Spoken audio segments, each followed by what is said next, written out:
It's physical and it's emotional, and it's both. Sometimes people will identify, well, no, this is about emotional healing, or they'll say this is about physical healing. And I have a hard time. I would have a hard time separating the two. And so this morning I had a client who was really dealing with chronic pain. Her doctor, she's had for about a year. Her doctors have said it's kind of nothing except it hurts, right? There's not a physical thing there. And so managing it is a challenge. And she's been doing a lot of mindset work, meditation, mindfulness, that sort of thing. And we're studying how the brain reacts to pain and all of that. And so we just moved into it. Now, if I said, well, let's move into the pain, that would sound awful. Yeah. And yeah. Scary. It sounds scary. Yeah, it sounds scary. It's like, who wants to do that? Yeah, right. Or even if I said move into an emotion, move into that deepest part of your rage or your anger, that would be almost impossible for most people. And so we're thinking about it. And the research shows that we can change, we can shift and change and regenerate these images that pop up in our memory and in our body. That's what RIM stands for, regenerating images in memory. But you have to be in it, not talking about it. Talking about it doesn't change anything. Right. Science says you have to be in it. And when you can be in it, well, how do you do that if it's so scary or it's so intangible? Yeah. And so that's what we do. So we leverage body awareness combined with spontaneous imagination, that we can move into something. So if that pain had a size, shape, color, texture, temperature, whatever, something to make it a tangible, something in your imagination, then we can move into it. So that may sound familiar to you, and I know your audience, as somatic coaching or somatic therapy. Right. And we just handle it a little differently. Like there's an intention behind giving that form, because once we move into it, we can use spontaneous imagination will do it for you. You don't have to think of anything. It's not imagining is not a verb. It's a third party that shows up with spontaneous things, and the client says, well, this is really strange, but, and whatever's coming next is key. They don't know where that came from, but this thing came up, or this shape, or this size, or this color, whatever it is, because now we have something we can safely move into, and now we can do the work that needs doing there, so that dis-ease in the body can dissipate naturally, and it will. Emotions stuck in the body will dissipate on their own if we weren't afraid of them. The coolest thing that I've learned of late is our body doesn't know time. So it doesn't know it happened when you were 5 or when it happened yesterday or today. So if it's just addressing it, acknowledging it. And I always say when I'm working with clients is we first have to recognize stuff and acknowledge it, have awareness of it. And then we can choose whether or not we want to do something with it or not. Sometimes we like to stay stuck. That's okay. Whatever your choice is okay, because it's your choice. But it's becoming aware, and that awareness of where you're holding it in your body, that what that mass feels like, what that shape feels like. If it has a shape, is it, does it have a kind of a geometric shape, or is it just random, like an amoeba or something like that? I love the thought that, that happens. And the other thing that I learned, and I think I might have learned it from you actually, Michael, because you're so smart, is our cells hold all this emotion. It holds it forever, all of our cells. That's why dis-ease occurs, is because our cells are holding it. Now it's morphing it. It doesn't know what to do with it. And it's like, what do we do with this? So we have to change those thoughts so it can release, so it doesn't grow into something bigger, meaning emotional and or physical, right? That's right. Yeah. That's right. Yeah, there's a lot of science on the cellular memory and how that works. And so, but you hit the nail on the head when you said, when we are in choice. So we're always in choice, like suffering is a choice. Yes. And yet there are people right now bristling saying, well, you don't know my suffering. And that's true, I don't. And I do know that when the reason it feels like we don't have a choice is it's not in conscious awareness. It's not something tangible. And our thinking mind can't manage it, doesn't know how to do that. We can't talk ourselves out of feeling bad. We've tried. Yeah. We can dip beneath the surface. We can dip beneath logic so that we can dissolve the root cause of the pain. You don't have to talk about the pain or worry about the pain. We can dissolve it. It'll happen naturally. Yeah, there are other techniques that do this. They're just not as, it's like you can sit in silent meditation for 10 days or maybe 30. And you can get to this. And what I learned in those practices is that now this is what the Buddha was teaching 2,500 years ago. You can't think your way out of an intangible emotion, but you can sense in your body and allow it to dissipate on its own. You can do the same thing by drugging your thinking mind. You can do ayahuasca or psilocybin or other plant medicines that will, kind of annihilate. And sorry, are you hearing that thunder? Yes. It's really loud here. I don't know if it's picking up through my microphone a lot or not. A little bit. But we can turn it off and bypass it. And there are other techniques that try to do that. And with RIM, we partner with the thinking brain. So you're always in charge. You can't do it wrong. You don't have to think of anything. You don't have to be good at imagining anything. We step into a place where your thinking mind is not in charge, but it's in the passenger seat.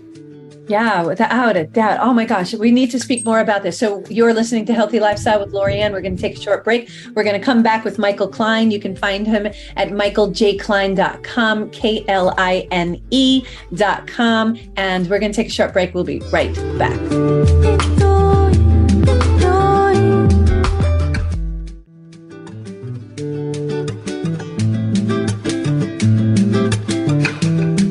Welcome back to Healthy Lifestyle with Lorianne. I am Lorianne Casdia. If you would like to be a guest or lift up your not-for-profit, your business, your product, or if you have a question or comment, email us at healthylifestylewithla@gmail.com. That's healthylifestylewithla@gmail.com. We'd love to answer you. You know, I answer all of those emails personally. Look forward to chatting with you.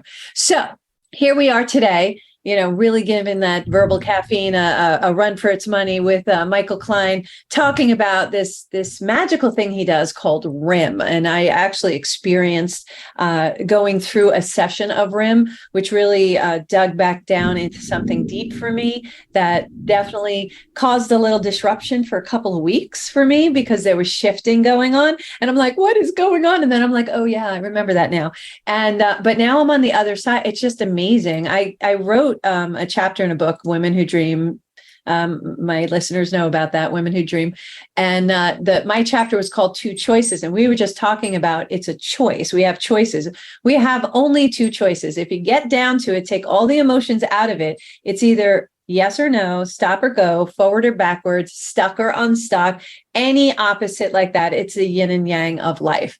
So when you just look at life like that, we have a choice. Even if you're in a dire situation, which some of our listeners may be in, they have a choice to make a movement, or they have a choice to stay exactly where they are. I know before I made my huge transformation, I had to make a choice. Either I was going to blow everything up, or I was going to stay stuck where I was. And for a while, I was stuck, and I was having the happy little pity poor me party, and I was enjoying it. And then I got tired of it. I was bored, and I was like, all right, let's do this. And I shook everything up. Those were my choices, right? And while I was stuck, it was perfectly okay for me to be there. That's where I was supposed to be. But going through the RIM process, it took something that some people have been in talk therapy for years, decades in some cases. Going through the RIM process, it was just like click. It was like somebody flipped a switch when I went through the whole process. And that one thing, it became aware. Once I became aware, I had a choice, and I made that choice. Talk us through that process and how you would compare RIM to, and I know this sounds strange, but the title of this episode is Psychedelic Level Transformation Without Drugs. How is it like so psychedelic? How does that happen? How do you get that feeling? Magic. Magic. Yeah, I love it. Great answer. Because you were so wonderful. There's some magic to it.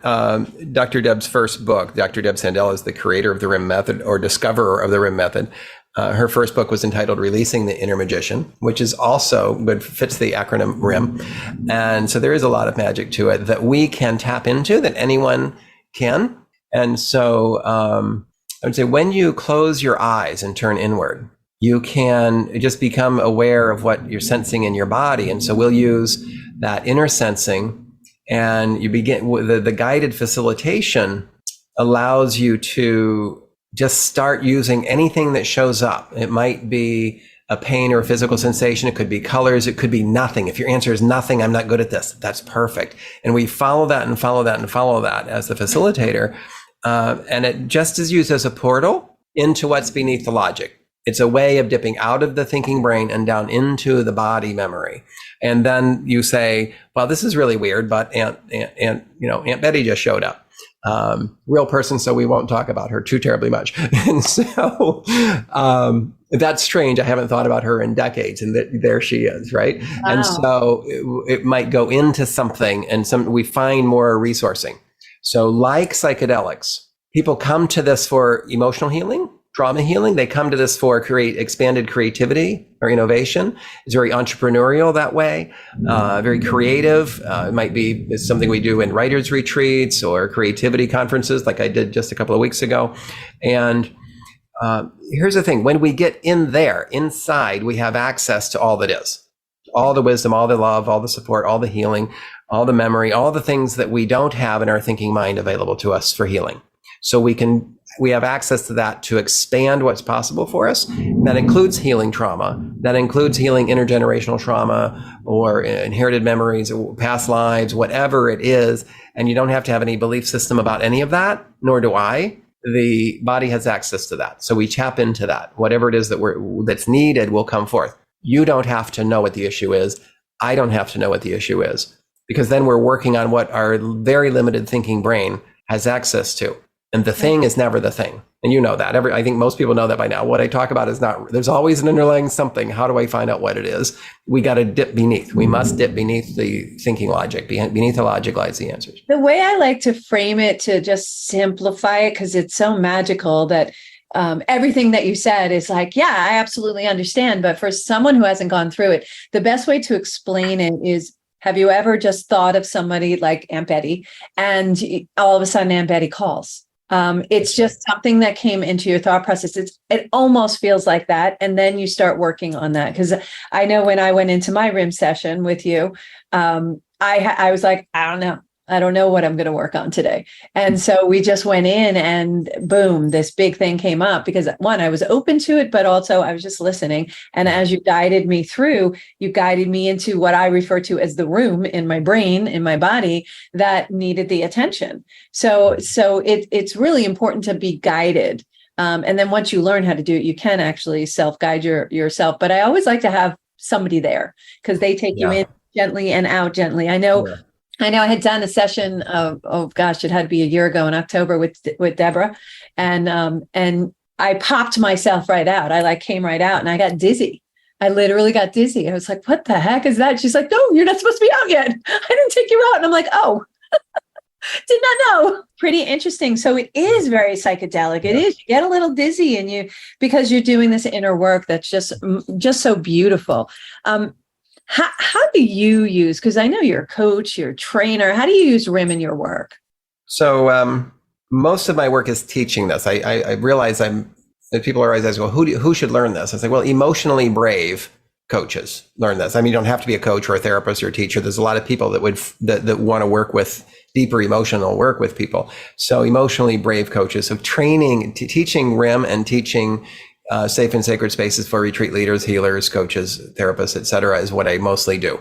My individual clients are often referred by those same types of folks who have clients that want to go deeper or do something bigger. And oftentimes it's healing, physical or emotional healing. And sometimes it's just creatives looking to go further. And what was the question? How might I use it? So what I find mostly in your work. Yeah. So when we're in conversation and something keeps coming back up, this is what a lot of my coach students will say. They'll have a client where, how do they know when to use RIM? Is when the client's repeating the same story or issue keeps coming back. And it's like, well, we've been working on this. I know you want to, it sounds like this is important to you to get through, and it keeps coming up. Would you like to try something different? Good. Close your eyes. Take a breath. And we dip in and it resolves the issue. So for me, it's almost all I do. I don't really take on individual coaching clients. I have way too many coach friends who are significantly more qualified and better at that. And so I'm a coach trainer, and we provide continuing ed credits for coaches, for therapists, for counselors, for board certified health and wellness coaches now. So we do a lot of continuing ed for coaches. But I would rather coaches who really love coaching to shine there, and staying the specialist on my side serves really well. But it fits into coaching programs. A lot of coaches have found it easier to include a RIM session or 2 or 3, even if they just outsource it to me or someone else. or learn it themselves. Because if you have to refer a client, then it feels like you're saying there's something special. This client needs some extra help, or there's something wrong with them. It gets awkward. You include it, everyone benefits from it.